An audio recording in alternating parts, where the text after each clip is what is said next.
双子座呢，25年会定下起码未来3-5年甚至很长的一段时间的收入值和财富值。仔细听啊，这不是说25年双子的收益就达到了人生的峰值啊，不是的啊，高峰在后面呢，而是说双子座你会在25年确立自己未来长期的财富等级。这个等级啊，它不是随随便便双子空想做白日梦想出来的，说我要年入多少多少万，不，双子不会做那么蠢的事儿。25年的双子定下的长期财富等级，是你在今年经过了一些事情之后，你评估了之后，你下定决心说我要进入这个战场，我也愿意为此付出1年2年甚至更久的一个努力，因为我实际判断出来，我假以时日是能够达到这个财富的数额的，除非我做一个想不劳而获的懒人，要不然的话，我这个财富梦想是一定能够实现的。所以呢，你未来的格局有多高，双子座25年其实自己就预见了，这估出来财富只是你可以实现了。这也说明25年双子呢会找到一条让自己一辈子可以衣食无忧、物质圆满的事业或者是财富圆满的道路。再强调一遍啊，双子你不一定说是在25年你就从事开始做这件事情了，但是呢25年你一定会开始布局有关的一些事情，你会做规划，某一年你要做什么，下一年你要做什么。所以可以说呢，心有多大格局有多大，你未来的一个财富等级就有多高。而且非常好的一点是，大吉星木星现在正好在双子座星图开始新一轮的走宫，也就从1宫走到2宫，26年的时候再走到3宫，以此类推。这就代表双子座从今年起干什么是不需要考虑自己是否有相关的背景的，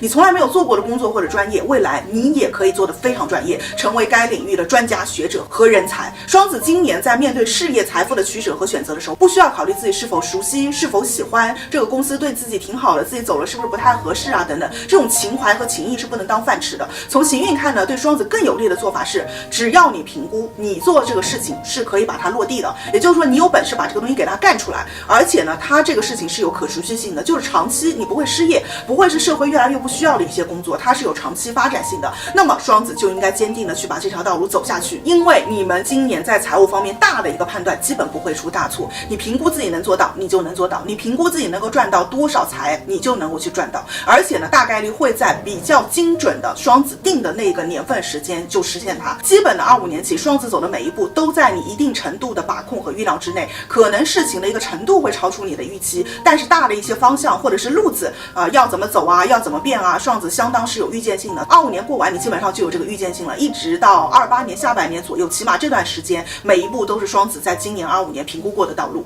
那工作读书方面呢，双子今年凭实力，但是有贵人啊，这很有趣啊。双子今年的贵人运呢，居然是跟着自己的实力高低走的，就是说你在这个 level 你就会遇到这个级别的贵人领路人，你要是能力成绩再往上一个 level， 就会有更高级别更高分量的贵人，他出来帮你引导双子座。所以用功完成每日作业和工作，用功的去提升自己，是双子座今年吸贵人吸财的方法。财运方面呢，正财收入很不错，尤其是6月10日木星换座之后，正财呢指的就是你现在每个月比较稳固的一个收入来源，不论你是自己干还是打工，这方面的收入呢容易变得稳定，就算不是收入变多啊，也会体现在赚米没有那么难了，这部分得财相较之前会变得轻松一点，不需要那么辛苦费劲，除非你想要赚更多的米。那财务呢要稍微注意一下的是家宅、家庭、集体、团体、加盟、合作、合伙有关的一些资金财务和利益方面，可能会出现你做得多但分得少，或者是你需要去承担额外的一些工作和责任的情况。也就是说，如果这个工作就是跟双子你自己一个人有关的话，那双子个人的正财运是不错的。